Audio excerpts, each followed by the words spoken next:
watching The Final Play from Fox 8 Sports. Welcome back into The Final Play as we are now joined by Doug Sunseri. Doug is a sports attorney of much repute from here in our New Orleans area. And we want to talk a little bit about the lockout ending in the NBA. Ended kind of in a hurry once the lawyers got involved in this whole process. Were you surprised that it ended the way it did? I was surprised that the players had a recognition that this was the best deal they were going to get, and it's only going to get worse. And I think they came to a realization saying, look, this is the best deal, because if we take one later or we take one next year, the BRI, the basketball-related income, might be down in the mid-40s or around 40%. So they knew the deal was going to get worse, and they said, we're not happy with it, and we're going to grab it. And if you looked at Derek Fisher's expression and Billy Hunter, they didn't look like they won. Well, explain to us a little bit in layman's terms what exactly they did get out of this, talking about the players and the owners. Well, I think the biggest thing is the owners, because under the old agreement, the NBA was not a viable business model. One, they were losing money. Number two, they had too much of a disparity between the big market teams and the small market teams like New Orleans.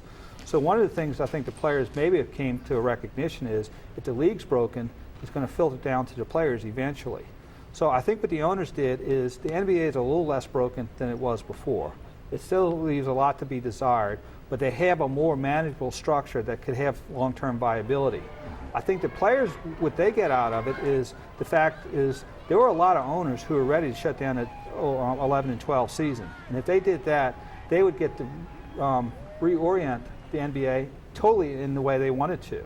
And I think the players saw that the owners were willing to do that, and they said, look, this is our best deal because it's only going to get worse from here, and that's why they took the deal. And we're talking about contracting teams and that whole thing, and that's a lot of jobs lost, right? Well, and I tell you what, New Orleans has to take a deep breath and say, woo, because I think if you got into the spring and there was still a lockout, they would have had talk about taking New Orleans out and contracting them, and the players would have lost 15 more jobs.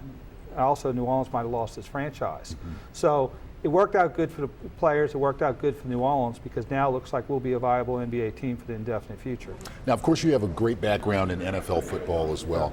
The NFL went through their whole lockout phase, but they didn't lose a single game, didn't lose that game revenue. Right. What was the difference in their negotiating process and the process that the NBA went through? I think the players miscalculated their leverage because we were talking before, before the lockout, or when the lockout started back in March of 2011 with the NFL, people were upset and the season was 6 months away. And both sides had a lot to lose, the players and the owners.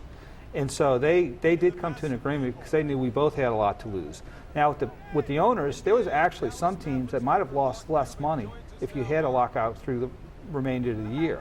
So the owners had a lot more to lose than the players, or and so therefore it was really I think the players just miscalculated how upset the general public would be if they continued to lock out. And so, in as much as the owners were sort of our owners, billionaires, right. It's hard to sell the general public that if you have an average salary of $5 million, you're somehow being wronged. Well, let's talk a little bit about where we go from here in the short term. December 9th is the date that they're talking about starting up camps. Christmas Day with the triple header. They want to be playing basketball. Is that a little optimistic? Do you think they can pull that off? I think they're going to pull it off. I think it's going to be a lot of controlled chaos. For example, the Hornets only have 5 players under contract. Mm-hmm. They got to fill out a roster of 15 players in the next 2 weeks. So there's going to be a lot of player movement. There's probably going to be a lot of interest when you look in the transaction section of the newspaper. You're going to see a lot of players, and they're going to have a few primo free agents like David West and Marc Gasol, who are going to get a lot of attention. So I think they can do it.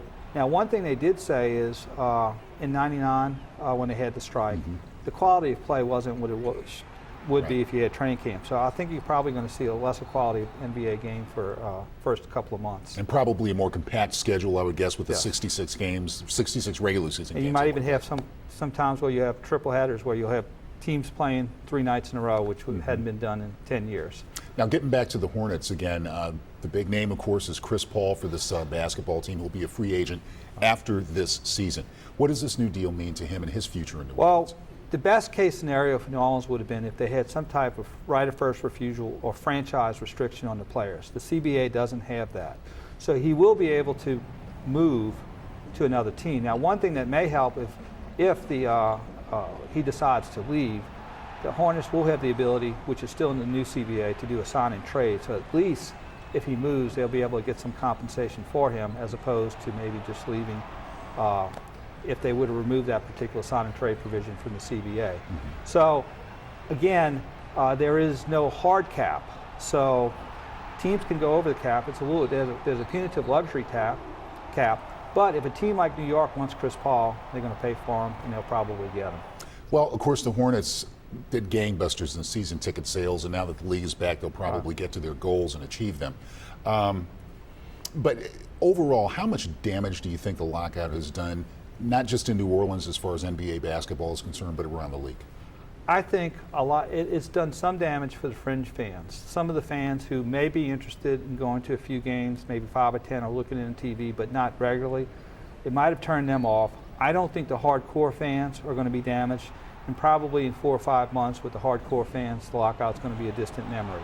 But I do think there's an element on the fringes that maybe somebody who is marginally interested in the NBA would say, hey, enough's enough. I'm going to look elsewhere. Hopefully we won't be talking about this for a long time, but absolutely. We're glad you dropped by to give us some clarity. Okay, great. Thank you so very much. Doug Sunseri, sports attorney, joining us to kind of break down the lockout and the rest of the NBA season. May we not have to mention the word lockout again for a very, very long time.